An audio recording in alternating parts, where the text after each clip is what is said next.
Hi ಎಲ್ರಿಗೂ. ನಾವಿತ್ತು ಕಲ್ಯಾಣಿ ಅವರು ತೋಟಕ್ಕೆ ಹೋಗಿದ್ವಿ, ಅಲ್ಲಿಂದ ಬರೋದು ಲೇಟ್ ಆಯಿತು. ಬಂದು ಟಯರ್ಡ್ ಆಗಿವಿ ಅಂತ ಮಲ್ಕೊಂಡಿದ್ದೆ. ಅವ್ರ ಮಮ್ಮಿ ಚಕ್ಲಿ ಮಾಡ್ತಿದ್ರು, ಇವಳನ್ನ ಕರಿ ಅಂತ ಹೇಳಿದ್ರೆ ಕರೆದಿಲ್ಲ. ಆಲ್ರೆಡಿ ಅವ್ರ ಮಮ್ಮಿ ಎಲ್ಲ ಮಿಕ್ಸ್ ಮಾಡಿಬಿಟ್ಟವ್ರೆ. ಆದ್ರೂ ಚಕ್ಲಿ ಮಾಡೋ ವಿಧಾನ ಹೇಗೆ ಅಂತ ಬನ್ನಿ ತಿಳ್ಕೊಳ್ಳೋಣ, ಹೋಗೋಣ. ಬನ್ನಿ ಬನ್ನಿ ಬನ್ನಿ. ನಾವು ಬರೋದು ಲೇಟ್ ಆಗಿರೋದ್ರಿಂದ ಆಂಟಿ ಆಗಲೇ ಎಲ್ಲ ಕಲಿಸ್ಬಿಟ್ಟಿದ್ದಾರೆ. ಬನ್ನಿ ಕೇಳೋಣ ಚಕ್ಲಿ ಮಾಡುವ ವಿಧಾನ. ಮೊದಲು ಒಳ್ಳೆ ಅಕ್ಕಿನ ಆಯ್ಕೆ ಮಾಡ್ಕೊಂಡು ಅದನ್ನ ತೊಳೆದು ಹುರಿಬೇಕು ಹದವಾಗಿ. ಅತಿ ಕೆಂಪಾಗಿ ಹುರಿಬಾರ್ದು, ಅತಿ ಹಸಿ ಹಸಿಯಾಗಿರ್ಬಾರ್ದು, ಒಂದು ಹದವಾಗಿ ಹುರಿಬೇಕು. ಅದೆಲ್ಲ ಮುಗಿದಿದೆ ಪ್ರೊಸೆಸ್. ಆನಂತರ ಅದಕ್ಕೆ ಜೀರಿಗೆ, ಕೊತ್ತಂಬರಿ, ನಮ್ಮಲ್ಲಿ ಮಾಡೋ ವಿಧಾನವನ್ನು ಹೇಳ್ತೇನೆ ನಾನು. ಆಮೇಲೆ ಉದ್ದಿನ ಬೇಳೆ ಹಾಕ್ತೇವೆ ನಾವು. ಒಂದು ಕೆ ಜಿ ಅಕ್ಕಿ ಒಂದು 50 ಗ್ರಾಮ್ ಉದ್ದಿನ ಬೇಳೆ ಸಾಕು. 50ರಿಂದ 100 ಗ್ರಾಮ್ ಹಾಕಿದ್ರೆ ಹಾಕ್ಬೋದು. ಆನಂತರ ಒಂದು 1/4 ಕೆ ಜಿ ಪುಟಾಣಿ ಹಾಕಿ ಅದನ್ನು ಬಿಸಕ್ಕೆ ಕೊಡೋದು. ಹಿಟ್ಟು ಮಾಡಲಿಕ್ಕೆ ನಯವಾಗಿ ಹಿಟ್ಟು ಮಾಡಿ ಅದಕ್ಕೆ ಕಾಯಿಸಿದ ಎಣ್ಣೆ, ಈ ಥರ ಈ ಒಣ ಹಿಟ್ಟಿದೆಯಲ್ಲ ಇದನ್ನು ಹಾಕ್ಕೊಂಡು ಇದಕ್ಕೀಗ ನಾನು ಕಾಯಿಸಿದ ಎಣ್ಣೆ ಹಾಕಿದ್ದೇನೆ. ಎಷ್ಟು, ಒಂದು ಹುಟ್ಟಿನಷ್ಟು. ಕಡೆಗೆ ಒಂದು ಅರ್ಧ ಕಡಿ ಕೊಬ್ಬರಿನ ಬೀಸಿ ಹಾಕಿದ್ದೇನೆ ಇದಕ್ಕೆ. ಆನಂತರ ಉಪ್ಪು ಇಷ್ಟು ಹಾಕ್ಕೊಂಡು ಹಿಟ್ಟನ್ನು ನಾದ್ತಾ ಇದ್ದೇನೆ.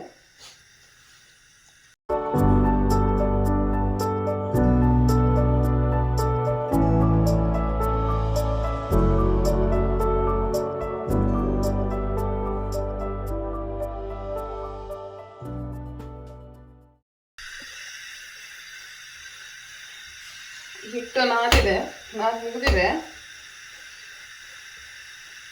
ಹಿಟ್ಟಿಗೆ ಅದಕ್ಕೆ ಬರಬೇಕು ಇಷ್ಟು ಸ್ಮೂತಾಗಿ.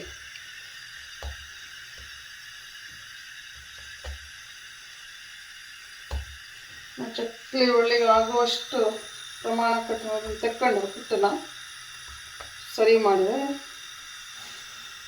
ಈ ಗಟ್ಟಿನಲ್ಲ, ತೀ ಮೃದುನಲ್ಲ, ಈ ಥರ.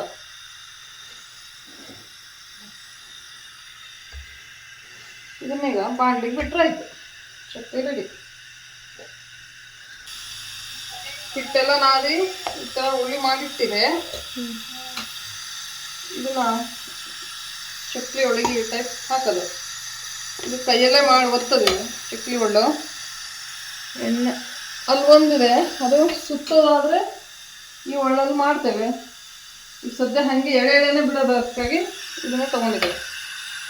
ಒಂದು ಬಾಣಲಿಗೆ ಎಣ್ಣೆ ಹಾಕ್ಕೊಂಡು ಅದನ್ನು ಕಾಯ್ಲಿಕ್ಕೆ ಇಟ್ಟು ಹಿಟ್ಟನ್ನು ನಾದಬೇಕು.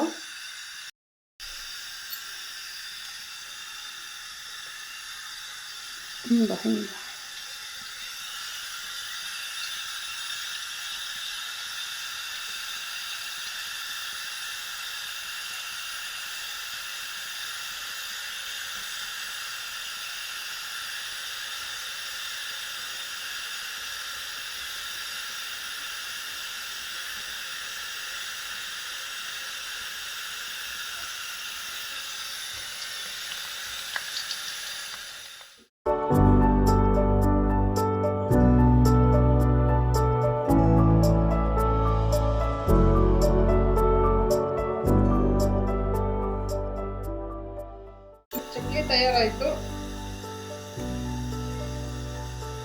ಮುರಿಯುತ್ತೆ, ಮುರಿದ ತಕ್ಷಣ ಚೆನ್ನಾಗಿ ಬಂದಿದೆ. ನೀವು ಮಾಡ್ಕೊಳ್ಳಿ.